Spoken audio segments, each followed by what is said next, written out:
y'all, it's Zoe. Welcome back to the video on my channel. So I definitely totally forgot that I was supposed to film a video for you all because I was laying in bed and I was just so tired and I was ready to go to bed, and then I was like, oh crap, I need to film my video for this week. I've just been so tired lately. Having a full-time job is a lot, but I am trying to keep the content up for you all, and this month is really important to me, so I still want to be able to share these moments with you.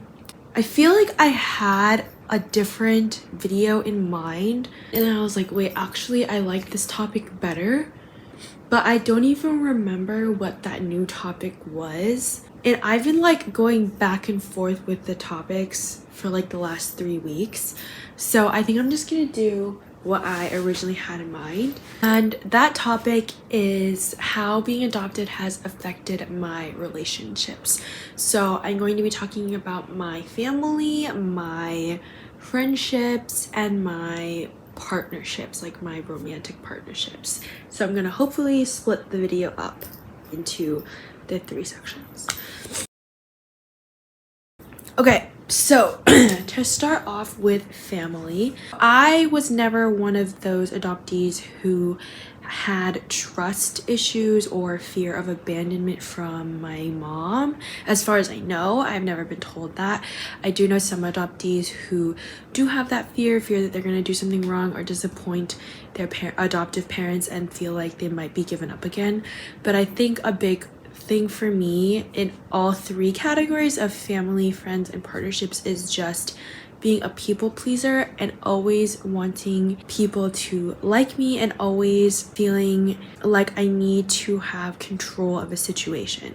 So that has shown up in all 3 sections of my life. And in terms of family, it is a really big thing to me that my family likes me. And there are certain members of my family that I don't feel that way. And when I say family, I mean like my immediate adoptive family and like my extended adoptive family. Obviously, I consider more people in my family, but this is just like the Seymours and everyone related to the Seymours.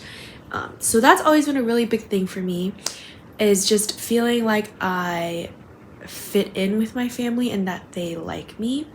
And they definitely treat people differently, and I don't even think it has to do with the fact that I'm adopted. Like, there have been a few times where it's been a good thing because like they've never really treated me any differently because I'm adopted. I've always been part of the family. But there have been a few moments where they like remember that I'm Chinese or remember that I'm adopted. So like when I told them about my potential twin, and then there was this one time where we were on a family vacation and we were making dumplings and some comments were said and they just like all of a sudden remembered that my sister and I were Chinese. So that's been interesting. One of my cousins has a history with adoption, and I've always wanted to like talk about it and like learn about their story and their experiences, and I've always felt so scared to like approach. That's always been scary to me. And this happens in my friendships too. It's just like I always want people to like me and I want to try to keep those connections, so I'll always put an effort and do stuff to try to keep those connections. But in the most recent years, I've kind of strayed away from that and realized that if I'm the only one putting in the effort, then it's not worth it, because these kinds of relationships shouldn't be one-sided. And if people want to have that kind of growth and relationship with me, then they will put in the effort just like I do. So I've been working on accepting the fact that not everyone will like me, that I might be treated differently, but that doesn't make me any less of a person, and that's really hard for me. In my friendships, I've had to learn that lesson as well.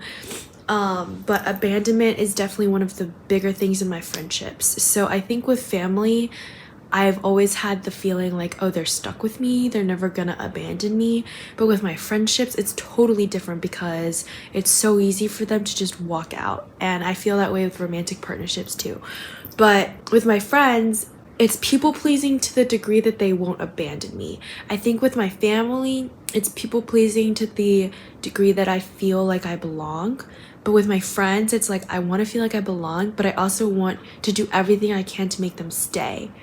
And so sometimes if I feel like I don't have control of the situation and I can't, like, what I'm doing isn't working to make them stay, then I start to wonder, like, what's wrong with me?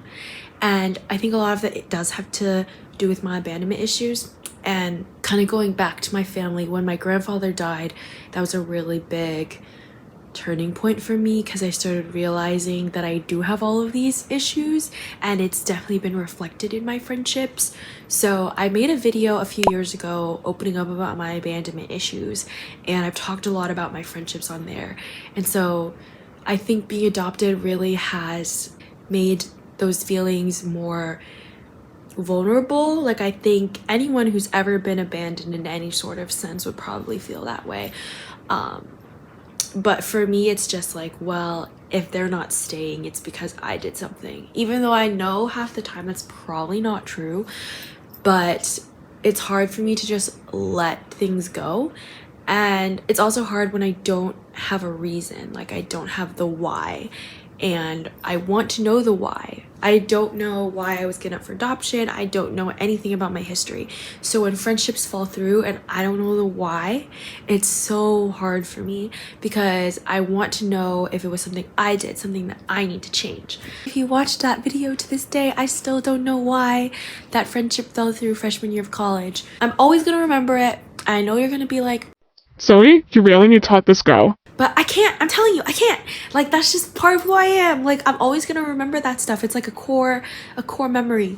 And then with my romantic partnerships, that sense of abandonment also comes into play because it's very easy for me to feel like I'm abandoned if I get in all these relationships and then they just like leave me, you know?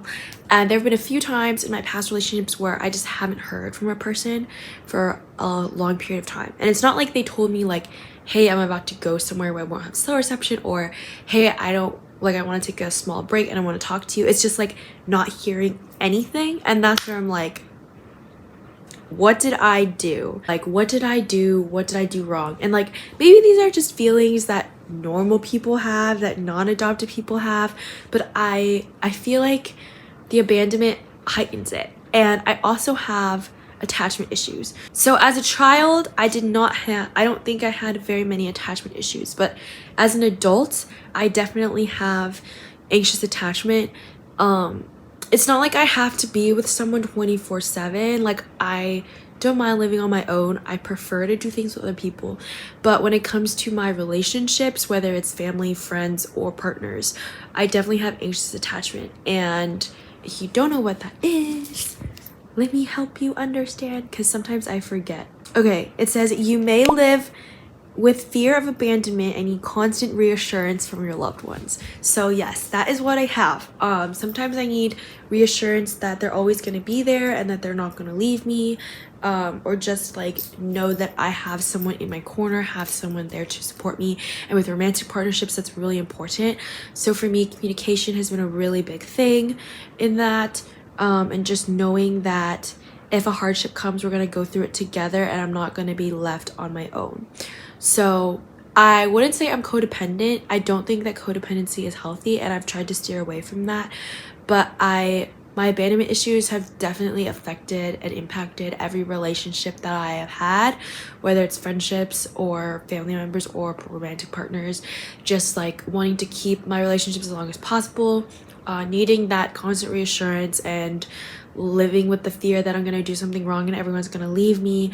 Yeah, so again, maybe these are feelings that everyone goes through, that everyone has. I'm sure there's lots of people out there who might have anxious attachment that aren't adopted, but I do think that that one factor of like knowing that I was given up just for something they didn't like about me, that has always carried with me. And I'm not saying that's why I was given up, but given the historical context of the time, it's very likely that I was given up just for being a girl.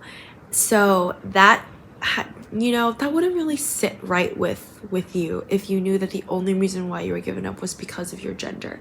So I've always wanted to just be a person that everyone likes and wants to be friends with, and I've been struggling with that sometimes here in Taiwan, of the people pleasing and feeling like I'm not good enough or people don't like me enough. But I've been finding my way and finding my circles of friends, and finding the groups of people that I do feel most connected with, but it's hard sometimes. And I think I always have had a fear of being alone and that I'm not gonna have any friends, and basically that I'm gonna be abandoned. So yeah, that's pretty much what I wanted this video to be about. Again, I feel like I had another video in mind, but I don't remember. So I hope you enjoyed this video. I hope you can relate a little bit. I always get really vulnerable during this month, so I appreciate you all listening. I can't believe next week is the end of November already. I'm going to be doing an adoption Q&A, so you can ask your questions down below and also on my Instagram, and I will be answering those next week. So that will be my last video for the month, and then I will be doing Vlogmas, which I'm excited about. So yeah, I'm now gonna go to bed because now that I've filmed this, I'm even more tired. But I hope you all enjoyed listening, and if there's anyone out there who feels the same way, just know that you're not alone. And I will see you all in next week's video. Bye!